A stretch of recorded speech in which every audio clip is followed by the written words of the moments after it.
On the 18th of August 1945, 3 days after Japan's surrender to the Allies, the Indian nationalist leader Subhas Chandra Bose embarked on a flight to freedom. He was worshipped by millions. Tens of thousands were prepared to give their lives for him. Rubbing shoulders with the Nazis, Bose had only one goal: to kick the British out of India, even if it meant shaking hands with the devil. Beaten on the battlefield, Bose was heading for the Soviet Union. But his flight never arrived at its destination. The plane crashed. Bose died, or so the official version goes. In 2006, an Indian judicial commission concluded that the crash never happened. He didn't die in the plane accident. Factually that he died, we couldn't get any evidence. So what really happened to Subhas Chandra Bose? Calcutta, the former capital of British India, the hometown of Subhas Chandra Bose.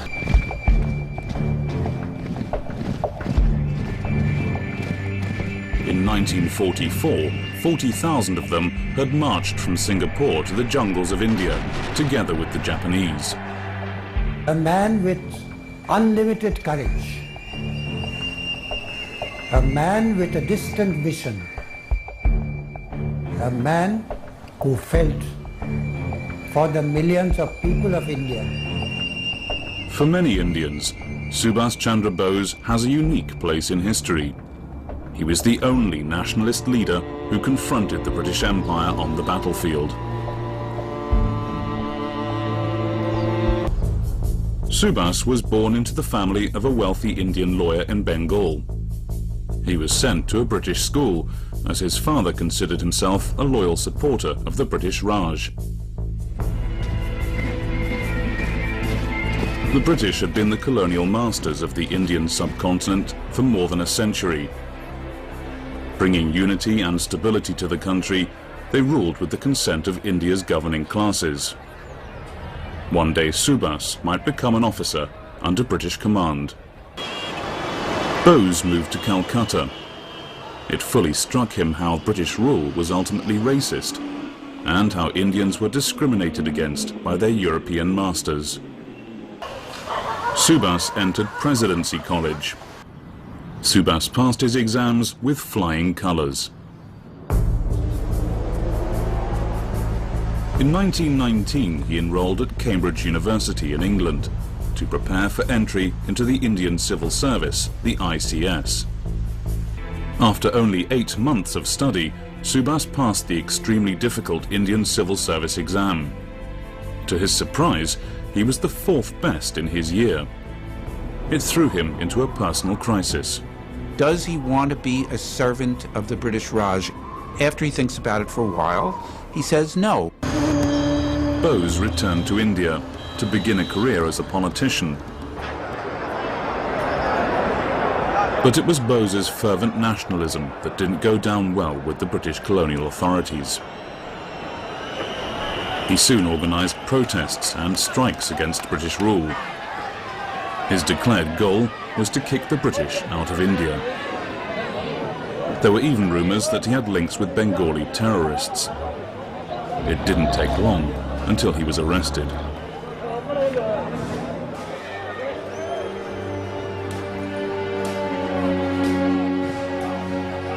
Time and again over the next 10 years, Bose was locked up for his anti-British activities. In prison, his health declined. To avoid turning him into a martyr, he was released into the care of his family.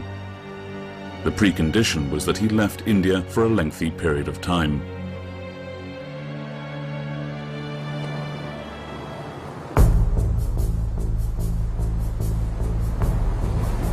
In 1933, he boarded a ship to Europe.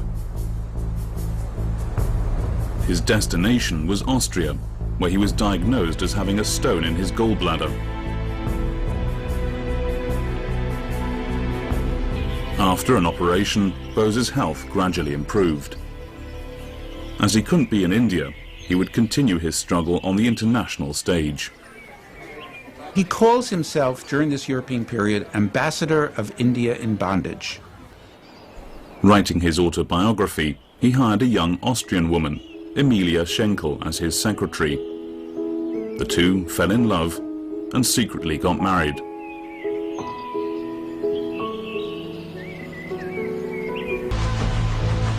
Back in 1933, Anita's father was heading from Vienna to Berlin. It was the beginning of the most controversial aspect of the Indian nationalist's life. He'd come to meet the Nazis who'd recently taken over power.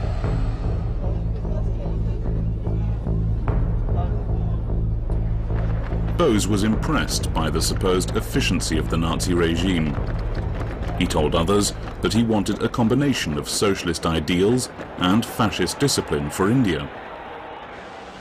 But he criticized that the Nazis considered Indians racially inferior.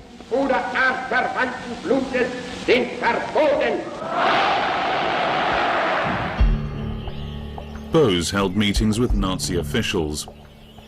He wanted Germany's political support for Indian independence and asked for a meeting with the Führer himself. But Hitler wasn't interested. But there was someone who was even more popular than Bose.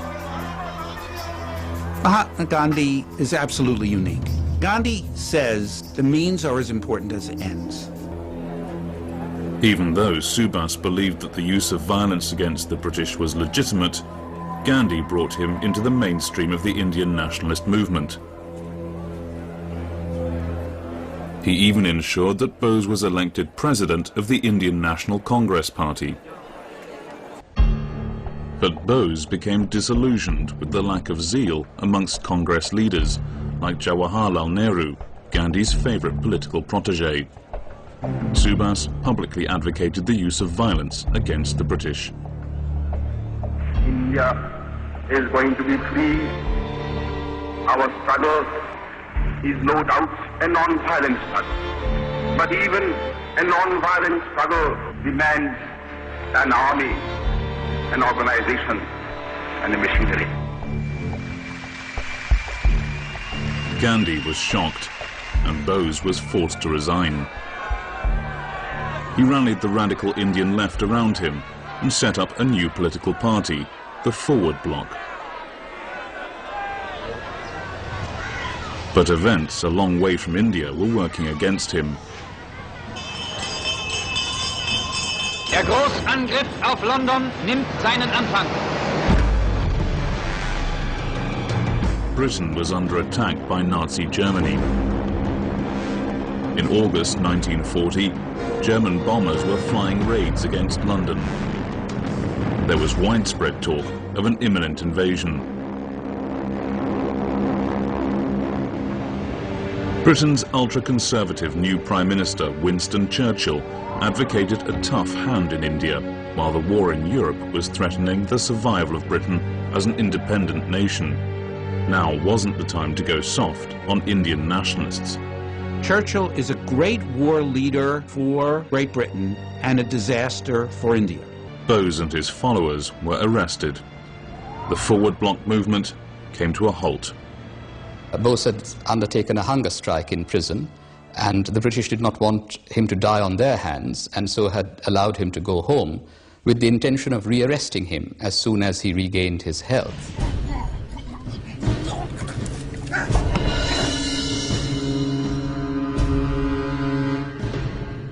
The country will erupt if he dies in jail. What am I to do, sir? He refuses to listen to reason. A dead Subhash may turn out to be more dangerous than a live Subhash. I'm afraid I cannot guarantee that he will not die in jail.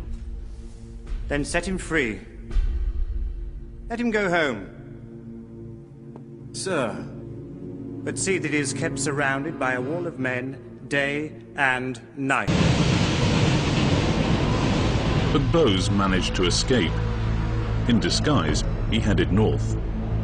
He then walked across the border into Afghanistan.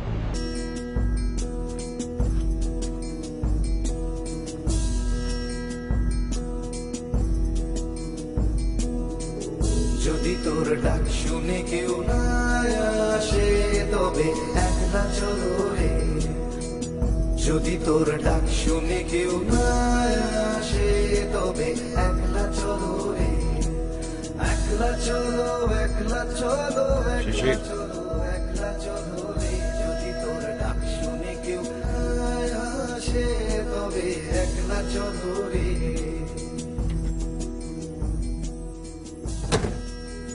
तन्हा राही अपनी राह चलता जाएगा तन्हा राही अपनी राह चलता जाएगा अब तो जो भी होगा देखा जाएगा अब तो जो भी होगा देखा जाएगा तन्हा राही अपनी राह चलता जाएगा तन्हा राही अपनी राह चलता जाएगा अब तो जो भी होगा देखा जाएगा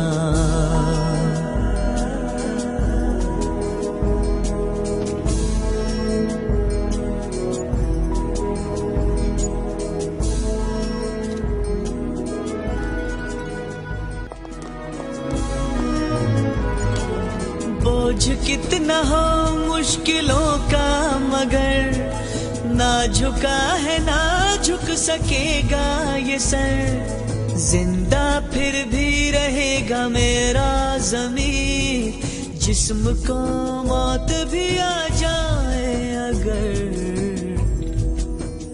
तन्हा राही अपनी राह चलता जाएगा तन्हा राही अपनी राह चलता जाएगा अब तो जो भी होगा देखा जाएगा যদি তোর ডাক শুনে কেউ না আসে তবে একলা চলো His life was in great danger, as newly discovered documents prove. From London, an order went out to the Special Operations Executive in Istanbul and Cairo that they should wire what arrangements they could. Clearly, the British saw him as their most resourceful and inveterate opponent, and during the war, they were prepared to go to any lengths to stop him. Everywhere Bose had to suspect a British agent. His cover was about to be blown when he received an exit visa.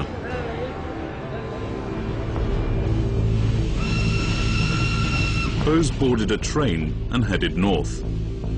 His first stop was Moscow. But Stalin didn't trust the Indian nationalist. He feared that Bose might be a British agent. Subhas only received a transit visa and was forced to continue his journey. His final destination was Germany, which had a non-aggression treaty with the Soviet Union.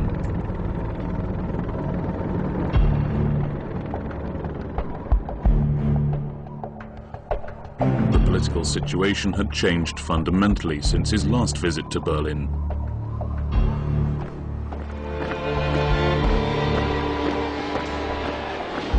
The Nazis were at the height of their power, the masters of Western and Central Europe. Bose wanted to enlist their help in his struggle for Indian independence. Within 6 days of his arrival in Berlin, Bose requested Germany and Italy to make statements in support of Indian independence. He also demanded money and military aid. But Bose's memorandum to the German government met with polite silence. Hitler was busy putting the final touches to a plan he'd been harboring since the 1920s.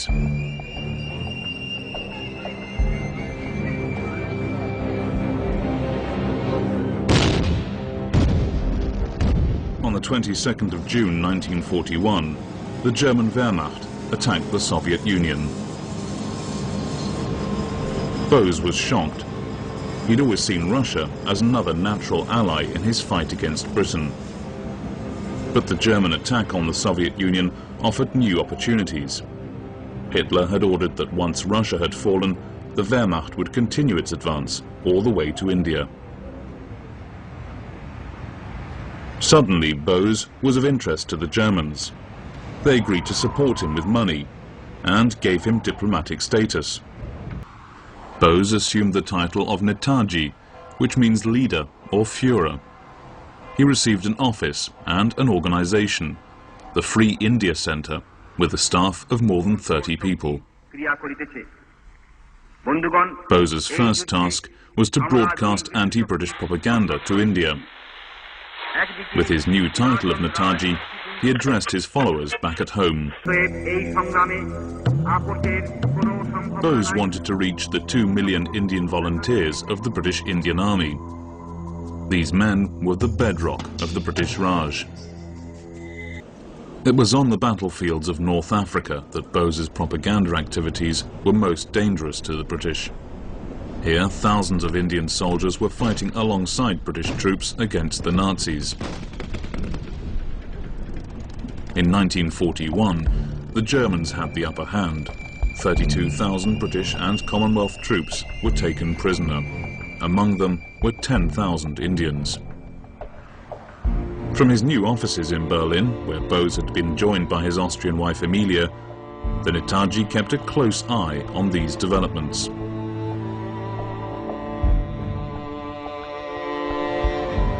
His focus was on the sleepy German town of Annaburg, south of Berlin. During the war, it was the arrival point for the nearby POW camp of Königsbrück. In the autumn of 1941, the first detachment of British Indian prisoners arrived here by train. They'd been specially separated from their British comrades. Bose soon paid the camp a visit. The Netaji proposed that the Indian POWs should join a special Indian Legion within the Wehrmacht, loyal to himself and to Adolf Hitler. A total of 3,500 Indian soldiers signed up. Though part of the Wehrmacht, their goal was the liberation of India. And now comes the interesting part. Hindus, Muslims, Sikhs and Christians, all brothers to one another. And that was the point. We wanted to have a community for the future of India.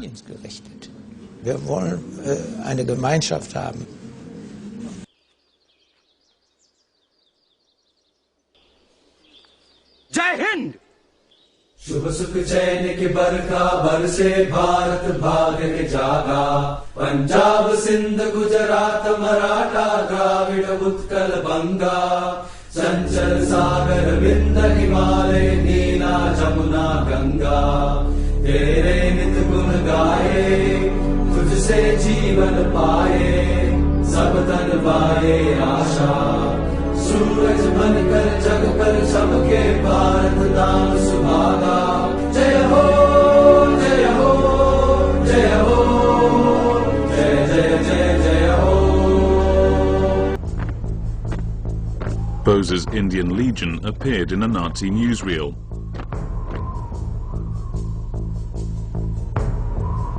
Ironically, one of the world's fiercest critics of European colonialism could be seen allied to the world's most racist and imperialistic state. But the Wehrmacht's war against Russia wasn't going well. The chances of reaching India were slim. Bose was looking for new allies. The Japanese were much closer to India than the Germans.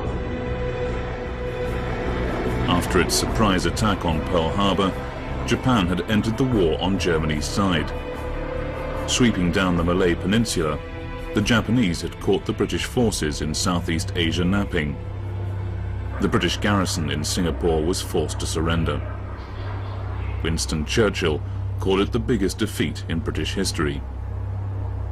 Among the 130,000 Allied prisoners were tens of thousands of Indians. Back in Berlin, Bose visited the Japanese embassy to offer his services. He'd set up an Indian Legion in Germany and wanted to do the same in Southeast Asia, together with the Japanese.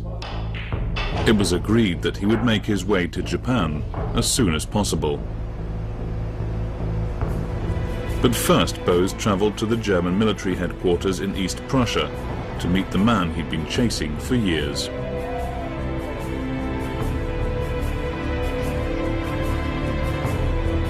Bose's prestige in Germany was at a high. He wanted to convince the Führer to give his public support for Indian independence. Their handshake was captured on camera, but the meeting didn't go as well as Bose had planned. Despite the disappointment, the mere fact of Bose's meeting with Hitler was an extraordinary propaganda coup for the Netaji. It was seized upon by friends and foes alike. Back in Berlin, the Netaji was getting impatient. It would be months before a U-boat was available for his trip to Japan.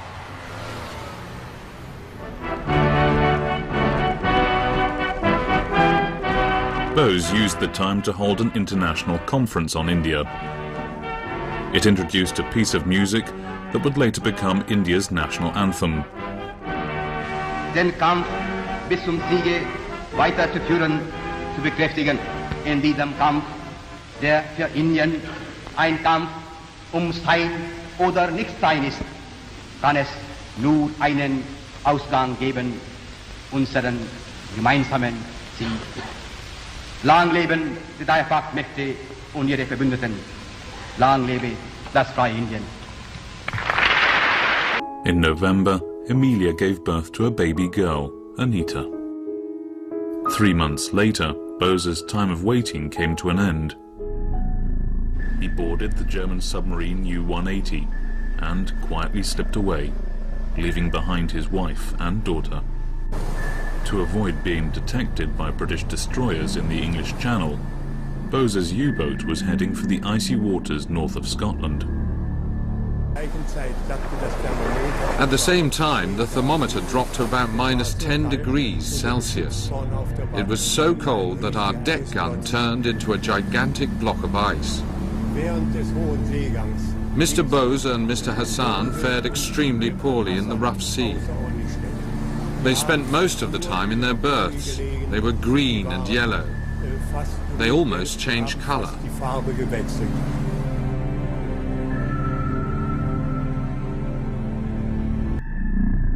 Meanwhile, Bose's U-boat headed for the Indian Ocean.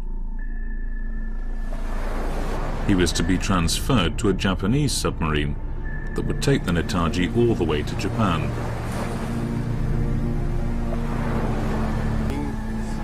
All around us there were triangular fins, a sign that there were sharks nearby.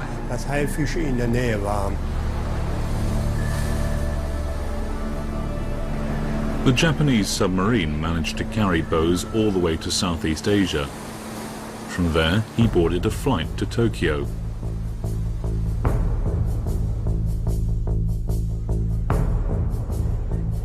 We are now living in a period. Addressing the Japanese government, Bose was elated. Within the ranks of the Indian National Congress, you see today. He always felt more comfortable with the Japanese than he had ever felt with the Germans. Bose now proceeded to Singapore. He received a hero's welcome by thousands of Indian volunteers, members of the Indian National Army under Japanese command. They were ready to fight the British, but had lacked a charismatic Indian leader. Bose told his followers that together with the Japanese, an attack on British India had every chance of success. Subhas Bose said, "Oh, as soon as we get into India, hundreds of thousands of people will rise up and fight against the British." One of the unique features of the Indian National Army was that there was a women's regiment, recruited from the Indian population in Southeast Asia. There were 3 million Indians in Southeast Asia.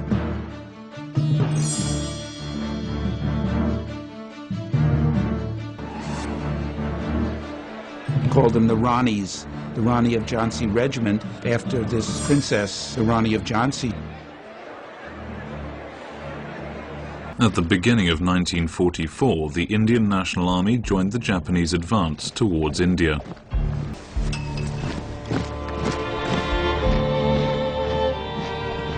Subhas Chandra Bose was actually desperate somehow to get into Bengal, because he felt that then there would in fact be a big civilian uprising in India, and his Indian National Army was simply meant to be a catalyst for a much larger civilian uprising inside the country.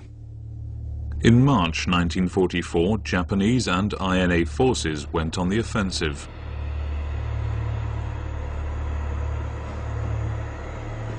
The Japanese expected an easy victory, just like in 1942. But this time, the British were ahead of the game.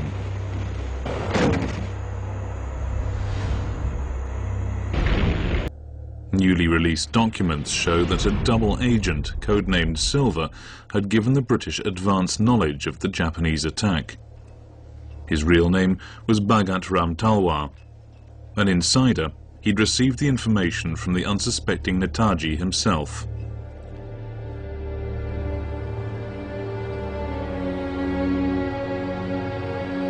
Bose had believed that the Indian troops fighting for the British would surrender to the advancing INA. Instead, it was Bose's forces who were surrendering to the Allies. There are defeats on the road to victory. That this is a big setback, but the cause of Indian freedom continues in some other way.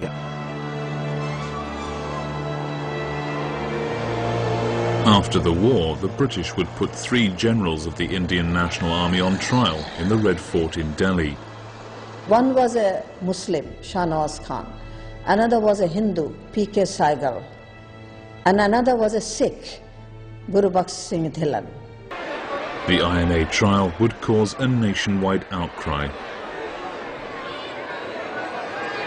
The political miscalculation by the British is so enormous to give publicity to the actions which Indians are going to see as patriotic.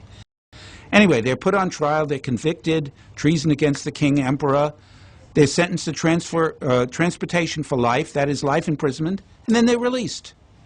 I mean, the demonstrations in India on behalf of the Indian National Army and the knowledge that was coming out about the struggle of this army of Subhas Bose to fight with the Japanese for the liberation from the British Empire gets out after the war, and they're now considered heroes and martyrs. But even a non-violent struggle demands an army, an organization, and a machinery.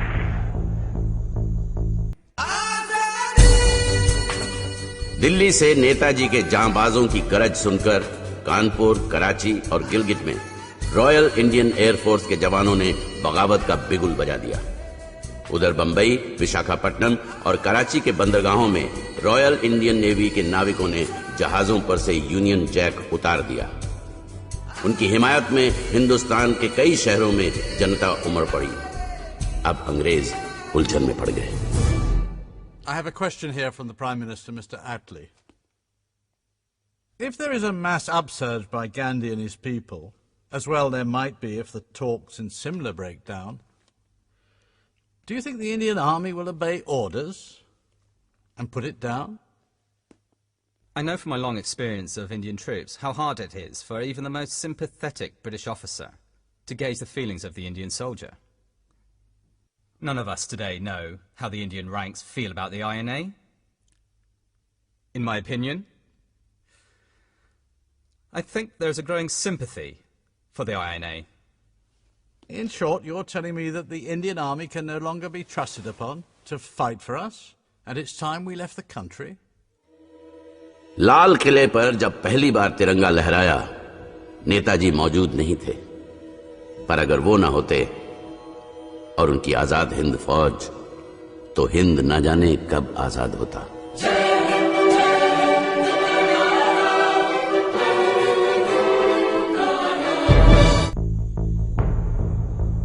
12 months before the trials, on the 18th of August 1945, 3 days after Japan's surrender to the Allies, Bose was still full of confidence about his political future.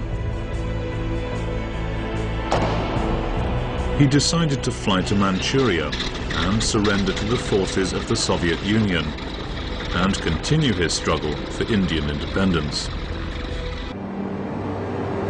But the plane was overloaded. After a stopover in Japanese-occupied Formosa, it developed engine trouble.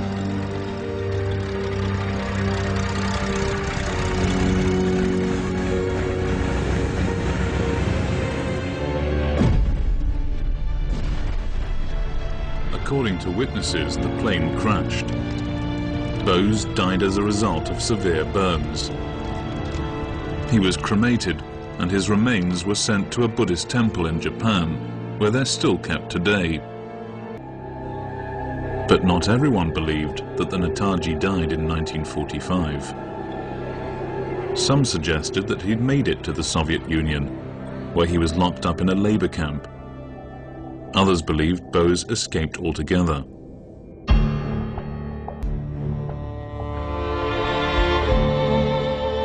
Even today, the question of Bose's death or disappearance in 1945 divides the people of India.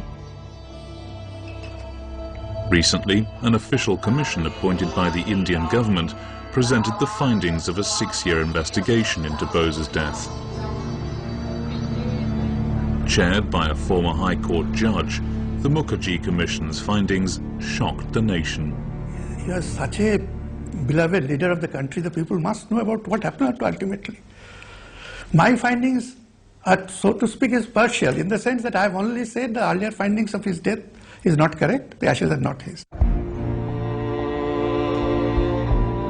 The Commission's findings are highly sensitive. If Bose didn't die in the plane crash, why did he never reappear in public? He could have played a major role before and after Indian independence in 1947. According to the most popular conspiracy theory, India's first Prime Minister, Jawaharlal Nehru, knew that Bose hadn't died in a plane crash. It was in Nehru's interest that Bose did not reappear in independent India. It must be Nehru's doing. Wooed by both pacifists and generals, he was prepared to shake hands with the devil in pursuit of his dreams. 6 decades after his death or disappearance, Bose still has the power to electrify the nation. आज मैं आप सबको call देता हूं। तुम मुझे खून दो, मैं तुम्हें आजादी दूंगा। जय हिंद! जय हिंद!